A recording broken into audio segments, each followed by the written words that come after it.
আসসালামু আলাইকুম বন্ধুরা, সবাই কেমন আছেন? আশা করি সবাই ভালো আছেন। আলহামদুলিল্লাহ আমি ভালো আছি। তো আজকে রান্না করব মূলা দিয়ে আলু সাথে ফুলকপি দিয়ে। তো আমি ফুলকপিগুলো বেছে নিতেছি, এখন দেবো না, যেহেতু ফুলকপিগুলো নরম হয়ে যায়, আগে দিয়ে দিলে এগুলো পরে দিয়ে দেবো, তাই এগুলো বেছে নিতেছি। তো এখন আমি এগুলো দিয়ে দেবো চুলার মধ্যে, দিয়ে এগুলোকে একটু কষাই নিও, ভালো করে লাড়ি ছাড়ি নেড়ে ছেড়ে ভালো করে কষাই মেগুলারে। তারপরে মাছ এগুলা দিয়ে মেগুলা ভাজি করে রাখছি। ওই দেখেন ফুলগুলো আমি উঠাই রাখছি, ওগুলো পরে দেওয়ার লাই। এই মাছগুলো দিব আমি এখন, এগুলাকে আমি নেড়ে ছেড়ে নেব ভালো করে, যেন একটু কষানি হয়।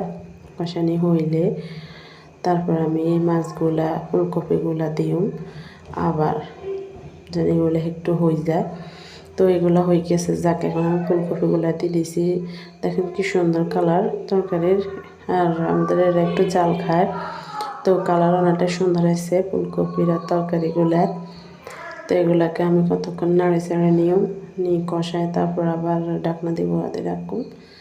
গোড়াতে রাখলে এগুলা তাপের মধ্যে মতে গেলে তারপর আমি এগুলা উঠাই, যাকে এভাবে হয়ে যাবে।